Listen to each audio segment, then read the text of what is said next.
Do you spend a ton of time training your SDRs only to find that they make the same mistake over and over again, take months to ramp, and have trouble making quota? Yoda AI by RingDNA delivers AI-powered conversation guidance so that every rep can sell like your top performer.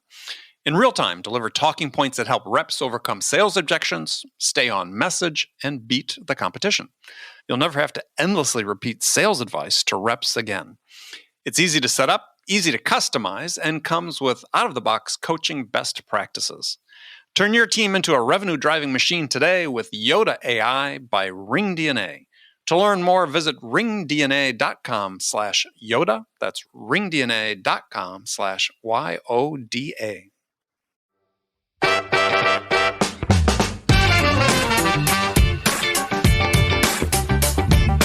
I think the world is changing so quickly that organizations are finding it very difficult to actually know what solutions they need to have to address the problems of a market that's changing so quickly. So who do they want to work with? They want to work with people like yourself, Andy, who's coming in with a particular mindset, which is maybe let's define what the problem is or the opportunity and work backwards. That, according to my research, is a very rare thing to happen.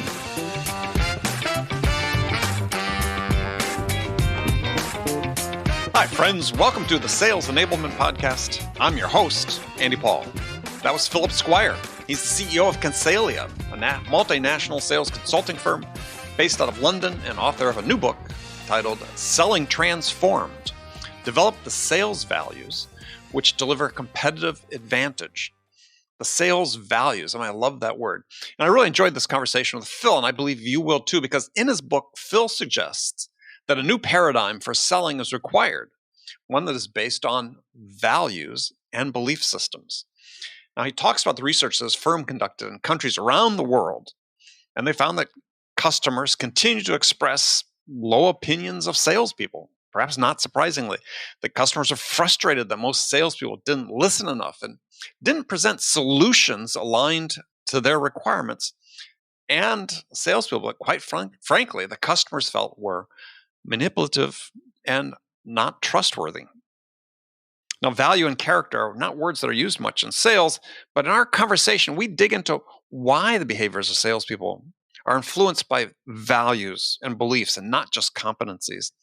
And why, unless the underlying personal values are in place, conventional sales behaviors and conventional behavior-based sales methodologies just won't work. So this is a fascinating discussion that gets to the heart of sales performance. Make sure you stick around for the whole thing.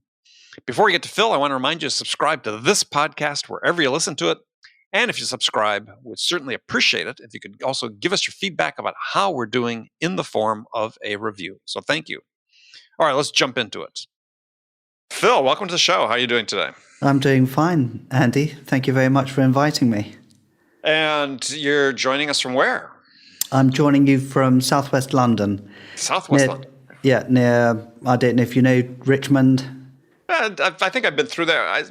Isn't Heathrow sort of south and west? Yeah. Heathrow is about 20 minutes from here. So we're near the river. Yeah, so it's a good location to be if you're doing a lot of international travel, which, of course, we're not doing a whole load of at the moment. Yeah, I was going to say. It sounds like in your past you've done a lot of that, though. I have, yeah. Yeah, I spent a lot of my life traveling and living abroad in different places. And where did you live abroad that perhaps was most interesting? Well, I was born in Ascension Island. Oh, what, in the middle of the Atlantic? In the middle of the Atlantic Ocean. I don't know if that's the most... Well, of course, my mother was there, which had quite a lot to do with it. Good connection, yeah. Actually, Ascension at the time had 90 inhabitants. And because of its location in the middle of the Atlantic, strategically, it's really important for telecoms. Right. So they're cables that connect, go under the ocean, and they come up in Ascension, and then they're boosted, signals are boosted across to Africa. And then they built a satellite station there. So your father a cable and wireless guy? Yeah, my father was cable and wireless. Ah. So you know cable and wireless, do you? Oh, yeah, they were a customer, yes. Okay, there you go. Yeah.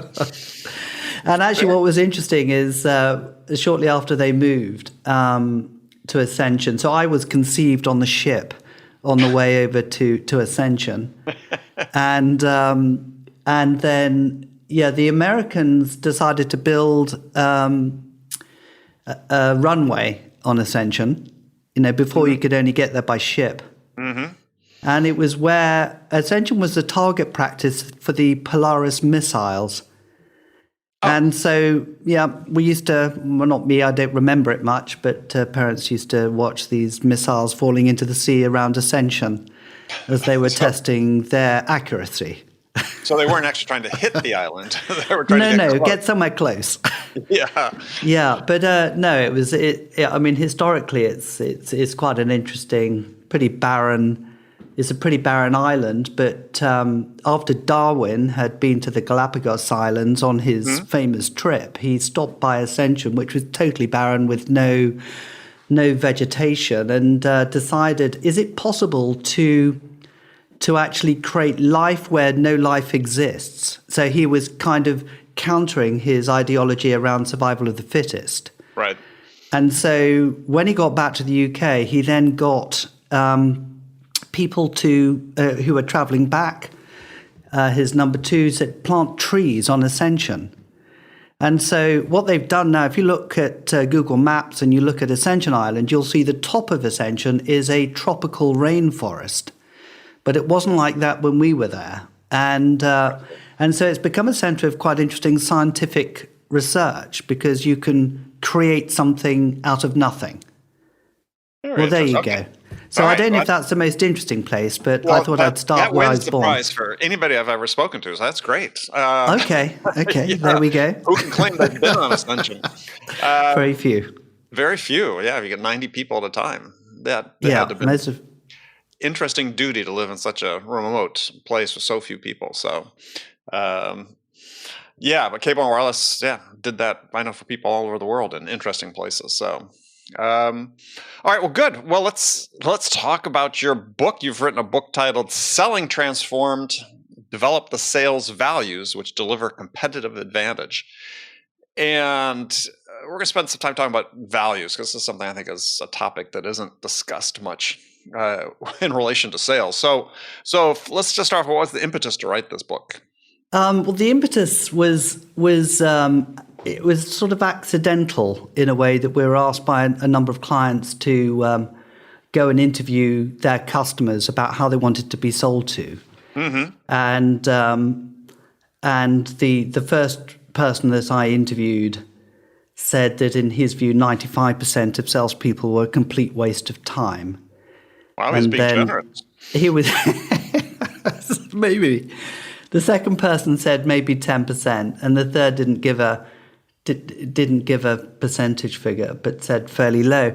And it triggered a question, which was, perhaps these people are just cynical buyers, and but perhaps there's something underneath that they're saying that I could explore further. And by complete chance, I met someone who was at a university in London, and he said, why don't you turn your inquiry into a doctorate research program? And so that then led me on a journey across the world, interviewing customers about how they wanted to be sold to.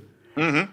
And what was interesting about the journey is that, and I know some of your previous interviewees, and I think you've talked about it when you talk about bias. I think you've spoken about that word before.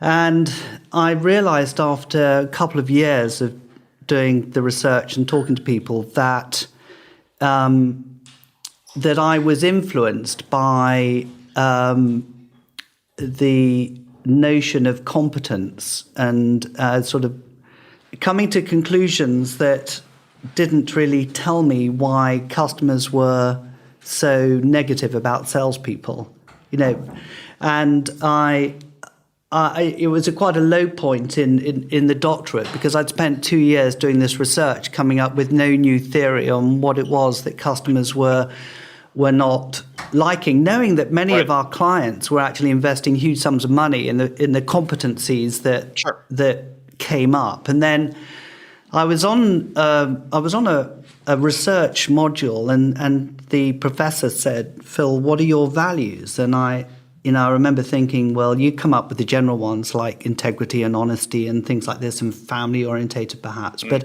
I realized I hadn't really thought deeply about what they were. Mm-hmm. And I then went on a journey to kind of trying to find what they were. So I looked at pivotal events that happened to me in my life, which informed the person that I was. Right. And then began to realize that actually with the research data that I had, that customers were talking about values more than behavior. And this then was a huge step forward in the way I began to look at all the data. But you're talking about behavior in the sense of competency-based behaviors as opposed to values-based behavior, though. Yeah, I think the way you can look at it, you can look at it a bit like an onion, where at the core of the onion you've got your soul, if you like, and then you've got your purpose wrapped around your soul. And then, say your purpose is in sales, it's going to be influenced by the values you have as an individual, and what you believe is important. That will drive the kind of purpose you have as an individual. And then you've got wrapped around that, you've got competence, and then around that you've got behavior. And so the lens through which I was looking initially at the research data, and where I think many people kind of focus when they start to look at sales effectiveness, is how can we change the behavior of salespeople to perform better, let's say, and address the problem at a behavioral stage. What I began to realize would actually customers, when they're having conversation with salespeople, look beyond behavior into what are their key values. Mm-hmm. And the reason why those key values are important to customers are that they're a predictor of how people will behave in a given situation. So I don't know if that kind of... Well, I think my point was I think that there are certain behaviors that are driven by your values. You could be integrity, but also it could be, hey, if I'm going to ask somebody a question, I'm going to listen to understand as opposed to listen to respond, for instance. Correct. So I don't call that a competency. I call that sort of a value. And that drives one set of behaviors, the competency in terms of, presentations or demos or things that are more superficial. I'll call it superficial because they're on the surface. But, I think that customers, I think you talk about this in the book, is that, customers experience sellers at both levels. But I believe, as I believe you do, is that they experience that values-based one first. Right? That's exactly, Andy. That's exactly. I think we're on the same kind of wavelength. And yeah, I was really interested to work back from the behaviors that they said they liked and didn't like into what are the core values you need to have that would lead. Like you said, curiosity would lead to the way you listen and the way you ask questions and so on. And that's what I did. I then took all of the kind of behavioral data that we had. Again, this was from different geographies around the world, and actually sort of tried to then work back to define what are the core values. And then, of course, was the big question, well, if you know the values that customers are looking for in salespeople, can values change? Can you do anything to change someone's values? Right. Which became an interesting exercise in its own right. Yeah, well, I want to get into that because I think that's an important one. But just to sort of summarize a little bit what we talked about is this idea is that, in the Challenger sale, Gartner, the authors, Brent Adamson and Matt bring up this idea of, 53% of a buyer's decision is based on their experience of the individual that's selling to them. And I think there was a later study that talked about, I think also from Gartner, showed that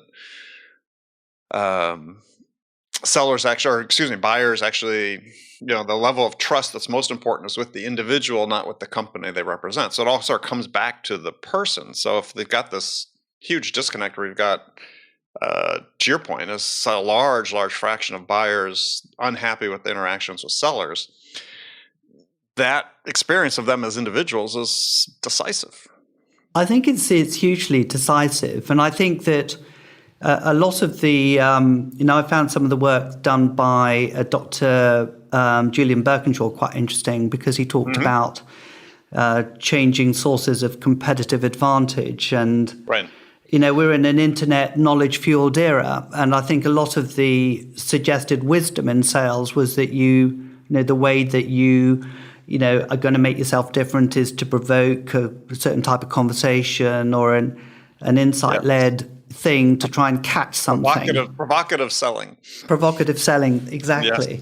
Yes. And that didn't entirely correlate, to the research that I was doing, which was that customers look for something more than just an insight. They look for a set of core values, which I defined in the book. Mm-hmm. Yeah, well, I agree. I think people are trying to put all sorts of names on things. Yeah, insights-led selling, provocative selling. I know some people have pushed that. The challenger sale, same thing. I mean, there's not value in sort of the idea behind the challenger, because I found that has been very useful from a competitive standpoint over the years.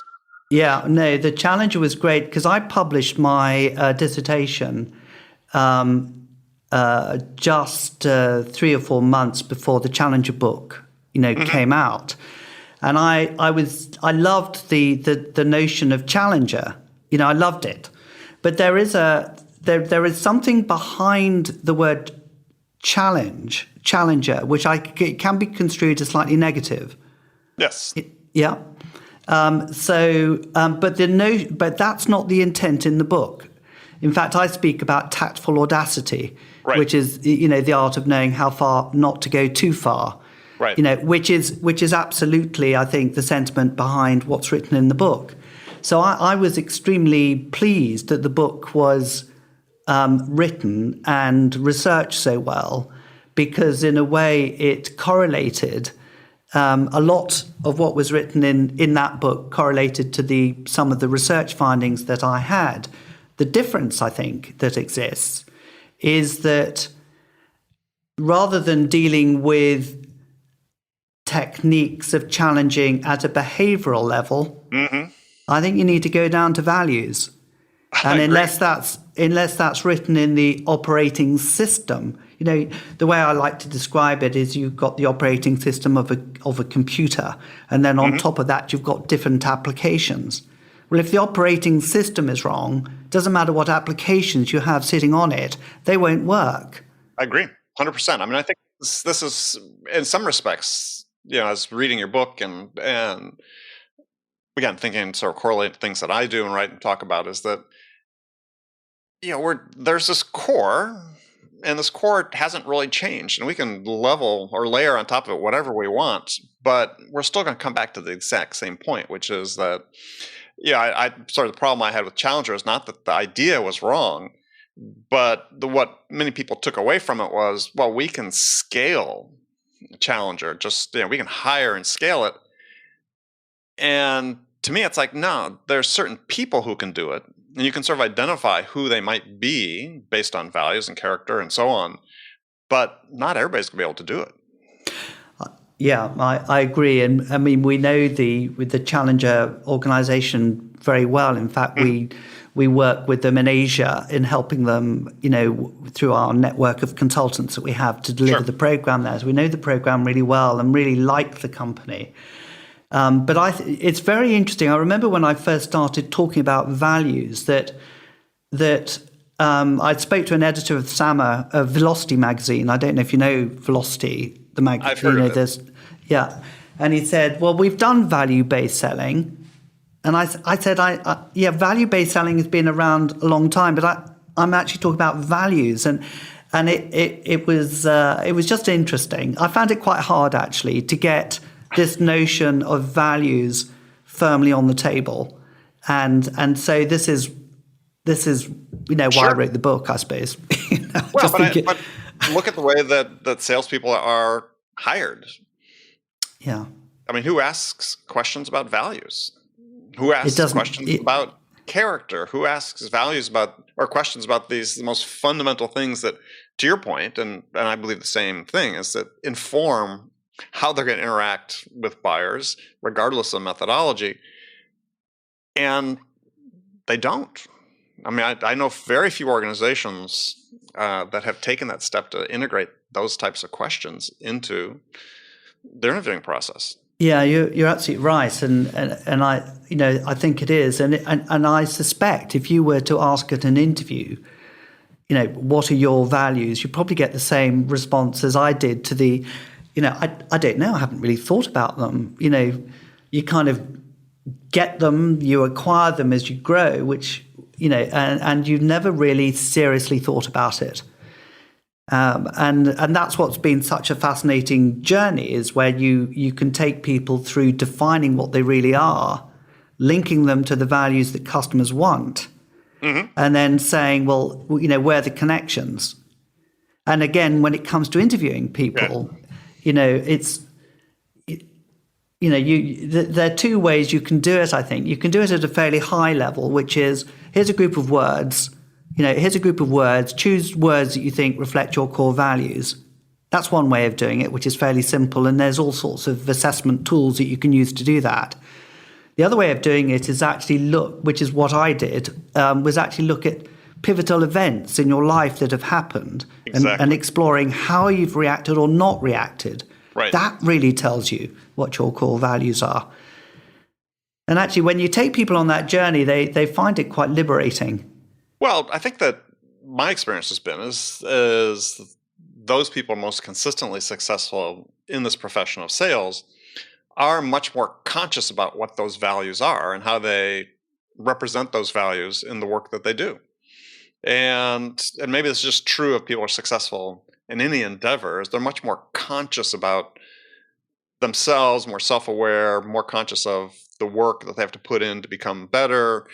And yeah, I think it's those that just sort of try to float through that aren't aware of that, don't understand how they're being perceived, how they're being received by the buyer, and find it much more of a struggle. I mean, you talk about values-based selling. I always thought it'd be sort of interesting about, what about just conscious selling, right? Is being in the moment and being conscious of the impact and the perception you're creating in the minds of others. Yes, I'll have to kind of reflect on that. I think conscious is when we talk about what critical skills do you need to survive in this current market, one of the terms that we use is reflective practice and critical reflection. And I think that's a little bit what you're talking about, conscious, being conscious, being in the moment. But I think that the critical reflection bit is the process that you go through in order to challenge and to question at a fairly deep level, which I guess that process makes you more conscious.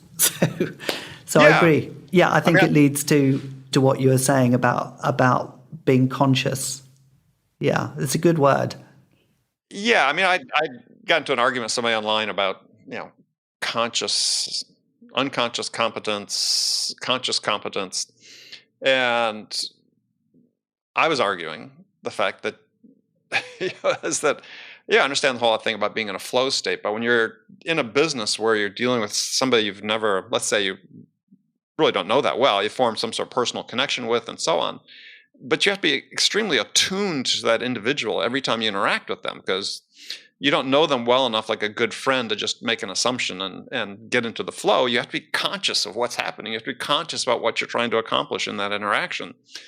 And that's why I talk about, sort of this conscious selling as opposed to unconscious competence. It's like, no, you need to be present at all time. And I think there's a level of awareness you need to have. Personally, I believe that again, is what's going to separate those who are more consistently successful from those who aren't. I wouldn't disagree with that at all, Andy. Oh, good. Okay. We can give up now. We're done. The interview's over. Well, let's go through some of your values you talk about, because I think it's very interesting. You had both negative and and positive values. And you write that you can use mindset and values interchangeably, and I think that's true. As I interested what you think of this is, I look at everything as sort of pairs. A mindset is actually a pair, right, of attributes on opposite ends of a spectrum, right, 180 degrees apart, and we're all some mix of that, right? I mean, if you're growth mindset or fixed mindset, they're not distinct. They're one extreme version of the other. Yeah. And I sort of saw that with the values that you talked about, is that, we all embody, none of us are all one mindset. We're a mix. We're a mix. Yeah. I think it's, when we looked at the, when we looked at the values, initially we didn't have them, the negative values and the positive values, if you like, the customer kind of saw. We didn't see them as being opposite. But then as time went on, we began to see them being opposite ends of a kind of a spectrum, as you say. Right. What's the opposite of being authentic? Someone who's manipulative. What's the opposite to being client-centric? It's someone, who is supplier-centric, and so on. And it's quite interesting that when you start to explore the topic, you also start to get into how much of how a salesperson acts or reacts is informed by the selling system in which they have to work. Yes. Yeah? So you have a sales manager, for example, who is, talking to you about reaching a quota. To what extent is he influencing you to manipulate the conversation to try and get the deal done, this quarter, which may not be in the right interests of the client? There are all sorts of living contradictions that can happen. And how you navigate your way as, I think, a salesperson is interesting in that journey. Well, don't we sort of put salespeople in sort of an impossible position in many respects? Because so many of the methodologies that exist, that we train people in, I think are designed to encourage manipulative type of behaviors. I mean, so Andy, I totally agree. And I think this is where a lot of the sales techniques that I held dear to me in my early sales career, I would say, whether it's even spin selling or dealing with objection handling. I know I shouldn't, people love spin selling, but actually manipulating conversation to a certain point. Yeah. Sure. Where you get the sale. And so a lot of, I think you're absolutely right. And I think that, of course, customers have wisened up to that. A lot of buyers are trained in these techniques. Sure. Yeah. I mean, but the point I bring up and have brought up on this show before too, and also in my writing, is that, isn't it sort of ironic that in the U.S. alone, I think like close to $20 billion a year spent each year on sales training. And, well, let me take a step back. So Jonah Berger wrote a book called The Catalyst. I don't know if you read it, Wharton professor. No, I haven't. About persuasion. And he said, cited research saying that this is sort of a universal, I don't call it bias, but a universal instinct that everybody has is what he called persuasion reactance. They resist being persuaded. And so I said, isn't ironic that we spend $20 billion a year in the United States alone, and who knows how much else around the world, to fundamentally train salespeople to act in the one way that all the buyers universally hate. It seems so incredibly obvious, doesn't it, Andy? And I'm going to read that book, by the way. I haven't read it yet. But the statistic that I came up with when I did the research, and we still conduct surveys, is that less than 10% of salespeople sell in a way customers want. Yeah, doesn't surprise me at all. And you felt, I think the figure was quite high at 10%, but actually, that's what triggered the research, because I felt that I didn't want to be in a profession where we were just getting that 10%. Yeah. I began to question what I was doing at the time quite seriously, and thinking maybe we're approaching this in completely the wrong way. And that was a kind of midlife crisis, trying to reconfigure what it was that we were trying to do, which is improve sales performance. Right. Well, as I like to say, I think we train sellers to aim at the wrong target with the wrong tools. Yeah. Other than that, we do a great job. And the challenge is that a lot of the people in senior leadership positions actually, have been perhaps old school trained, and of course they're going to bring in what's helped them. So it's quite difficult to actually break new ground, I would say. Well, I think there's also a complacency that sets in at the top when you title your book is Selling Transformed, but I think one of the problems that we have in sales is that so much of the change is incremental, and there really hasn't been a fresh look at sales. I mean, everybody wants to talk about modern selling these days, but that really refers to what's going on at the top of the funnel, by and large. Yeah. And yes, we've used technology to great effect to be able to reach out and engage with potential buyers, but when you get to the actual sales part of it, I've talked to a lot of companies, a lot of people on the show in my career, and it's like, boy, we're basically doing things the same way they've been done for decades. Well, yes, you must get. How do you keep your enthusiasm, Andy? For these interviews. I mean, I don't know how you do it, and you've done so many.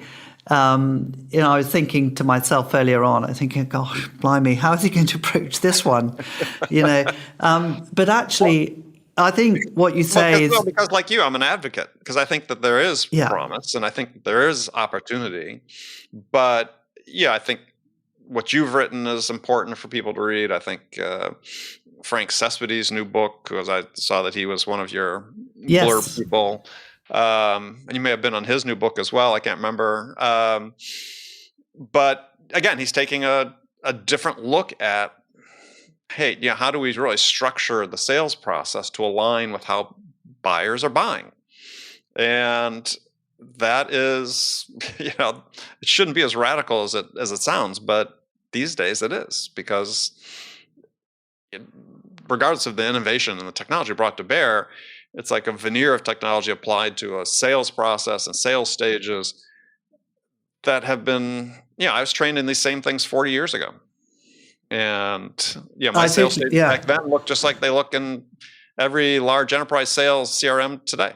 Yes, I believe that's correct. And of course, the context of the world in which we live is changing. And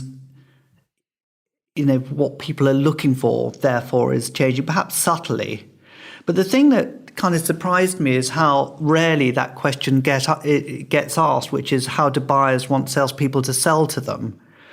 There's all this stuff about NPS scores, and service-orientated kind of surveys, but that question itself doesn't get asked. And I would have thought it's the first question that every sales leader should be asking of its customers. How do you want us to sell to you? It's such a simple question. Yeah.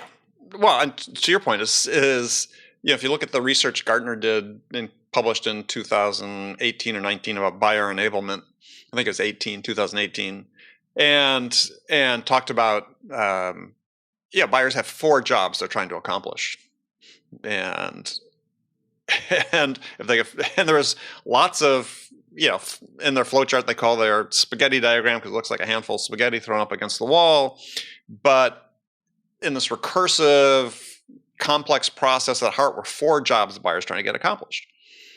And I think they're actually 5, but they call 4. But nonetheless, as I haven't talked to one sales leader who said, oh, well, shouldn't we try to align our selling process with the jobs the buyer's trying to accomplish?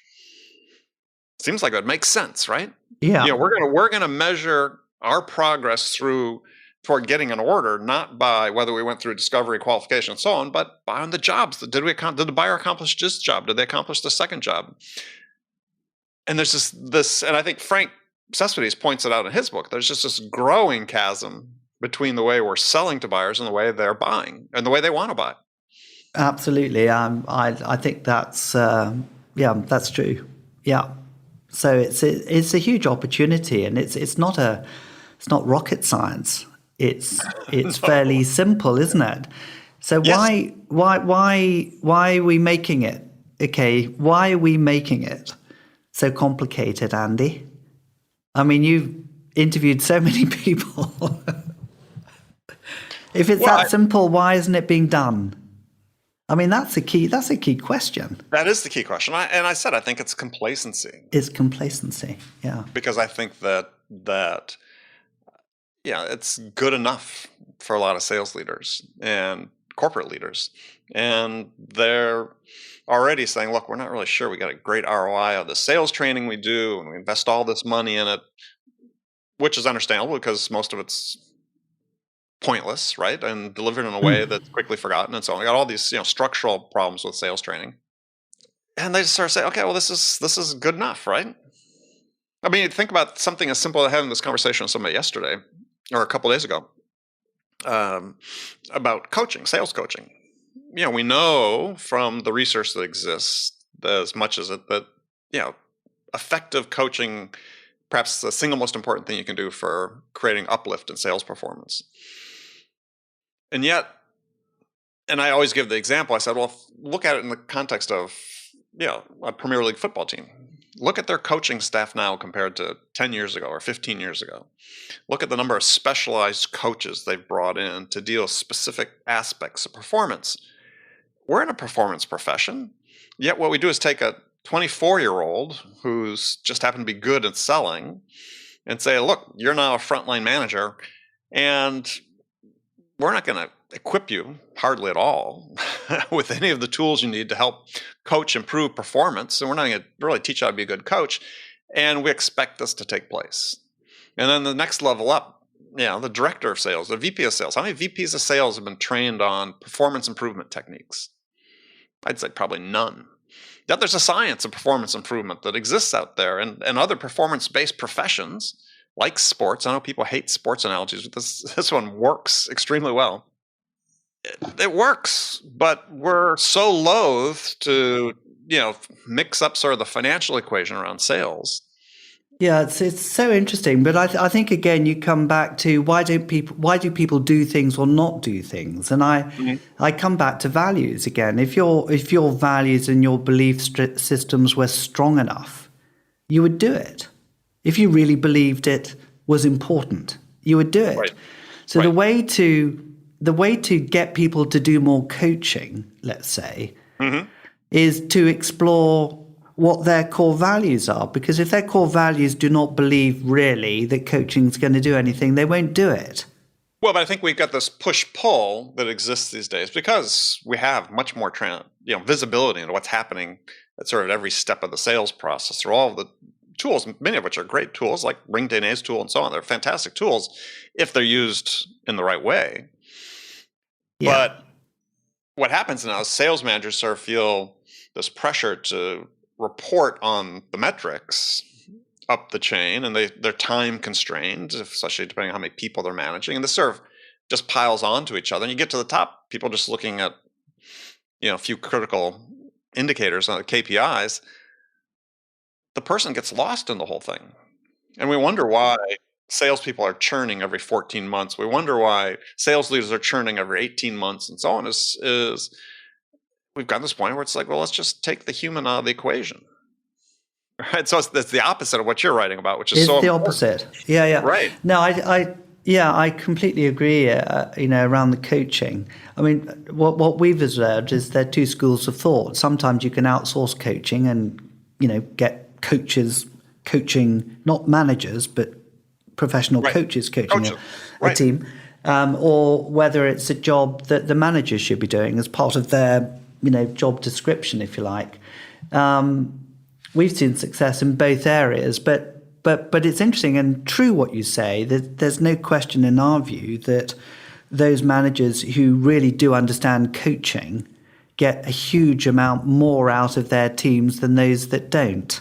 But very few managers really know how to coach properly. And as a result, they don't feel very competent at it, and they don't want to do things they don't feel good about doing, so it doesn't happen. Correct. But hey, exactly. How many calls did you make this week? How many emails did you send? And I know, and I get this pushback on this all the time. There are some teams that use the technology to great effect, and we want them to use these types of technologies to great effect. But to the point of your book, it has to be informed by a set of values, and it has to become more universal. Yeah. I think the interesting thing about values are the link to predictability of behavior. And that you can carry through from what customers are looking for, but it's also what managers should be looking for as well. If you want to know how your salespeople are going to act or react in a sales call, knowing the values will actually help you to predict and anticipate how they're going to act. So, it's all interlinked. It's all interlinked. And it sounds as though there's some tools that you've referred to that can help in the diagnosis. Is that right? I'm talking about the Ring DNA tools that you talked about. Ring DNA is a conversational AI product. It enables you to listen to recorded calls, annotate them, look for keywords. It's a great tool for coaches that want to be effective coaches, as opposed to, and where I sort of push back is this idea that in the hands of the wrong people, what they're trying to use these tools to, I believe, to sort of make everybody sort of cookie cutter clone of other people, and to the whole then point, you lose the authenticity. Right, you lose the authenticity. Everybody's got their own set of values. Is you want to use these to help people become the best version of themselves. Correct. Which is going to be way better than if they're trying to act like someone else. But again, coaches oftentimes want to take the easy way out as opposed to investing the time. And I was giving the example again with a conversation I had with somebody earlier this week is, sitting at a conference about 4 years ago, tech sales conference, where there's a panel of CROs and VPs of sales, basically sort of an agreement. And one of them says, well, we don't do one-on-ones anymore. They don't work. Okay. And I'm like, I sort of gasp, right? Like, if people were listening, they would have heard me go, but my second thing I didn't say, restrain myself from saying out loud is, yeah, buddy, that's your problem. You're the one that's going to suffer from that. But there was just everybody started nodding their head on the panel. It's like, there's if you're just doing them for deal review activity, sure. Why do set aside an hour a week to review a pipeline? You should be talking to people every day, understanding, being in touch with it. But if you're trying to develop the capabilities of the individual, if you're trying to support them to achieve what they want to achieve in their career and their lives, that takes some one-on-one time. It sure does. Yeah, we absolutely agree with what you're saying. On the, we run values of the managers to the point you made before. It is. Yeah. So the values, I haven't spoken about values of managers in the book, but of course we've done work on that level, and we talk about vision, empowerment, potential, and desire to be the best is what we think are the key leadership values that are needed. So, again, how do you develop people's potential? If you don't have a value that feels that it's great to develop people's potential, you're not going to coach people. No, it just won't happen. So again, when we start to talk about values at a leadership level, what are they? And I think your correlation with sport is absolutely correct. Yeah, it's one people sort of tire of hearing, but I think it's if you look at professions who are similar in terms of the emphasis on performance and individual performance and collective performance, that I don't think all sports apply, but I do think actually soccer is one where it applies quite well, because it's not a series of set plays like you'd find in American football. It's more like basketball. It's more, there's a flow. You have to, you got to put yourself in the right position to be able to succeed when the moment arrives. But this idea that they certainly probably the most advanced sport in terms of the use of analytics and data, in terms of that analyze performance, analyze rest and recovery, all these aspects. And I always, again, I'm sure people on the show or listening to the show are tired of me hearing this, but at Liverpool, which is my club that I support, they have a dedicated throw-in coach on staff. Yeah. And so I don't think it's beyond. I don't think it's a false hope to say, look, why can't we have people on staff? It's a whole different career path who are coaches, performance coaches. And this is what their job is. And rather than expect managers to do that and that we don't invest in them and just assume because they gave them a title, they know what the hell they're doing, let's get people to know what they're doing. And yes, it's going to cost a little more initially, but there should be a payback if you implement it correctly. Because you got performance athletes. That's what sellers are. They're equivalent of performance athletes. Yeah, of course, there's so many different parts of what salespeople need to be good at doing, whether it's social selling or whether it's financial value-based selling or whatever. You could have performance coaches across all of those different disciplines if you wanted to. Yeah, it could just be simple, like let's have somebody that's good at qualification. Sure. Right? I mean, yeah. Something that's good on discovery and teaching people how to actually ask questions, how to listen, just take through. I sort of think there's sort of 4. You mentioned 5 earlier on. Say that again. There's 5 jobs they need to do, but I think in terms of values or you could behaviors, but I'm not really sure how to categorize them, but that sellers need to have which is they need to be able to make a connection with another human being. They need curiosity. They need to understand. They need to have this is what I call it understanding, and they need to be able to apply that understanding in a business context. I call that acumen. It's not very complicated, to your point. I mean, it's even your list of values are fairly simple, right? And few in number. Positive values: authenticity, client centricity, proactive creativity, and tactful audacity, which I love that phrase. I think much better than challenger, because the tactful audacity sort of speaks about an element of risk taking involved in it. And it's also respect. To do it. Yeah. I mean, a friend of mine, Charlie Green, who was one of the original co-authors on Trusted Advisor and has written other books on trust-based selling and so on. Uses this term, bring a risky gift, be a barge. That's what a seller should do, right? Is have the audacity to propose something to the buyer that they could say, well, that's crap, get out of here. But it's tactful, it's tactical, it's considered, but there's some audaciousness and audacity associated with it. But if it's not grounded, I believe that, I love that book, Trusted Advisor. I think it's fantastic. And I refer to it in the book that I've written. But what I noticed were that there are different levels of trust that you build. And unless you've got the authenticity value ticked and the client centricity ticked, you can't do the proactive creativity and tactful audacity bit. Otherwise, you'll come across as perhaps being a bit arrogant, or people will say presumptuous, exactly. Yeah. No, absolutely. So I saw it as a kind of development, a hierarchy, if you like, I agree. of values. And it's pretty rare to find people who live those values of proactive creativity and tactful audacity. Those are the least common, but actually the most fun. You can have so much fun working in those 2 areas, and it's been a privilege to work with sales organizations on just those 2 with some of the larger deals that they've worked on.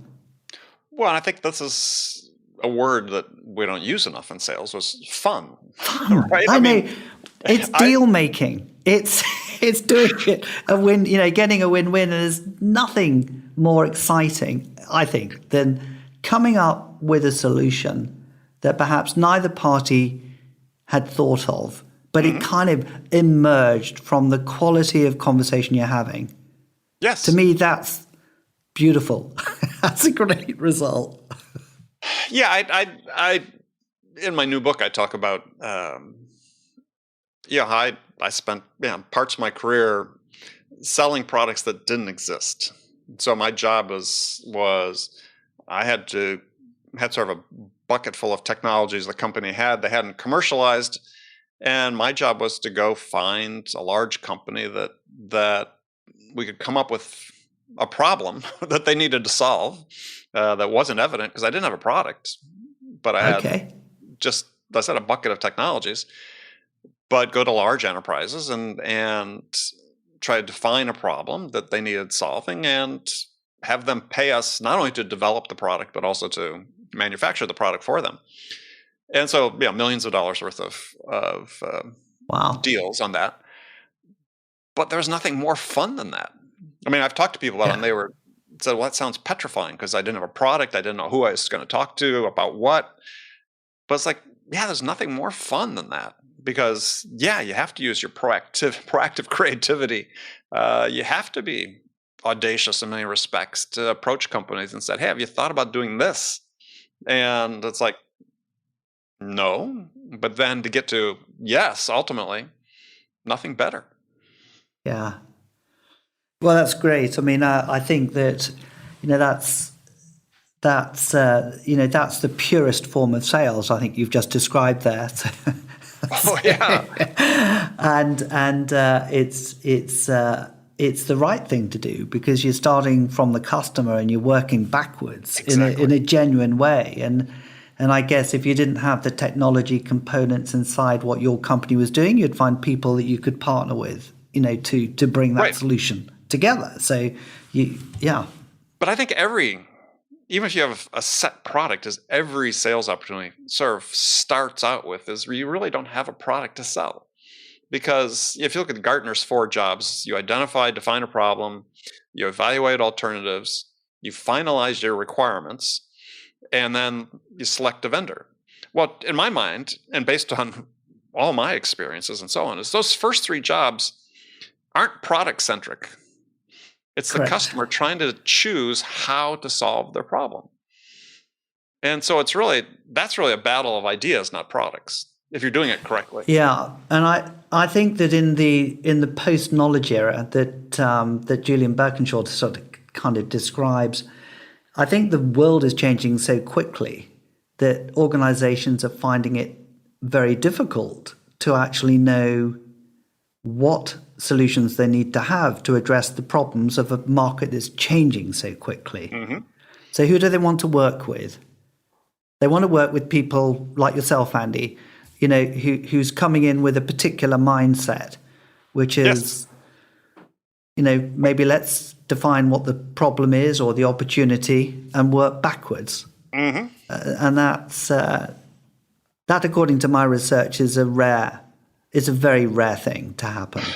Yeah, but I encountered this in my own selling. When I spent a lot of my career selling large, complex satellite communication systems, people like Cable and Wireless. Okay, so there's the Cable and Wireless link. I think we get that. But similar companies around the world. Yeah. And I started experiencing this pattern in almost every deal, both the ones I won and the ones unfortunately some I lost, was I recognized this point where I knew the customer had decided how they wanted to solve the problem and whether I was that solution or not. And it's almost like a design in to some degree, right? It's almost like you're a component manufacturer trying to get design into a larger system somebody's developing. Well, that's really the way to approach sales. So I called that moment, winning the sale. It didn't mean I won the order, but it mean I'd won the sale. I knew my odds of winning the deal went up exponentially if I thought I was that person. And so there always is, in my mind, this 2 steps that customers go through. First, they have to choose how they want to solve the problem. Then they decide who they want to solve it with. And if you have that come in with that mindset as a seller, you really are not coming in selling a solution. You're trying to understand what the problem is and what's the best approach for them. What are the outcomes they want to achieve? And you're really dealing in ideas at that point as opposed to products. And unfortunately, I think we train sellers in using the Gartner model, the 4 steps, to skip the first 3 and to go to the 4th one, select the vendor. Yeah. And I think this is the huge disconnect. I think Frank sort of points this out in his book as well. Frank Cespedes is with the buying streams is like, yeah, we're training people to skip over most of that. I think, we train people to sort of skip over that crucial part, which is why they don't have very good opinions about salespeople, because what they feel like is, they're just trying to persuade me to buy their product, but I'm not really sure what the scope of my problem is that I'm trying to solve and what the best alternative is. And yet this person's trying to tell me this is the best solution we haven't really decided what the problem is yet. That's right. Yeah, I mean, some of the quotes that we have is, customers know, they just know whether you're just there to sell a solution. You can tell with the PowerPoint presentations whether they've just, topped and tailed it with a different logo, but this is your particular solution for you. They can tell, they sense right. How people work. And I think when sellers do that, they miss out on the fun, because the fun is identifying the problem and saying, how can we help the customer solve this problem? What's the fastest way we can help them? And it may be slightly different than your standard product. It may be a little different than approach and the way you position it from what you normally do. That should be what keeps you in the game. You mentioned 2 points. You mentioned the defining what the problem was at the beginning, and then the second point, having defined what the problem is, do they want to work with you as opposed to someone else? Yeah. Yeah, and I would suggest that the people that they choose to work with are going to be aligned with the values that they want to have in that individual. I agree, 100%. Yeah. All right, well, Phil, unfortunately, we've run out of time. I think you and I could talk for a long time. We could, Andy. Yeah, thank you so much. Well, I think we'll have you back on at some point in the future, and we'll keep on talking about this, because this is not an issue we're solving here today. No. Well, I'd be delighted to come back on if you wanted me to. And Andy, it sounds like I should reach out to you as well in a professional capacity. Let's do. I think, that would be fantastic. Yeah. All right. Well, Phil, if people want to learn more about the book and connect with you, what's the best way to do that? It's published in America. It's through Amazon. It's Selling Transformed. Yeah, Selling Transformed. It's available through Kogan Page, the publisher, and Waterstones and Foils, which are more UK-based retail outlets, but Amazon is probably the major one. Good. And if they want to connect with you, LinkedIn? LinkedIn, absolutely, or reach out to us on the website. And if people were interested and wanted to do a survey on their own mindsets, then they can do that by getting onto the mindset survey page on the website as well. Excellent. Okay. Phil, cool. Thank you very much. It's been a pleasure. Thank you so much. Okay, friends, that's it for this episode. First of all, I want to thank you for taking the time to listen. As always, so grateful for your support of the show. And I want to thank my guest, Phil Squire, for sharing his insights with us today. If you enjoyed this episode, please subscribe to this podcast, Sales Enablement with Andy Paul, on iTunes, Spotify, or wherever you listen to podcasts. If you could also leave us a rating or a review and let us know how we're doing, we'd certainly appreciate it. So thank you so much for investing your time with me today. Until next time, I'm your host, Andy Paul. Good selling, everyone.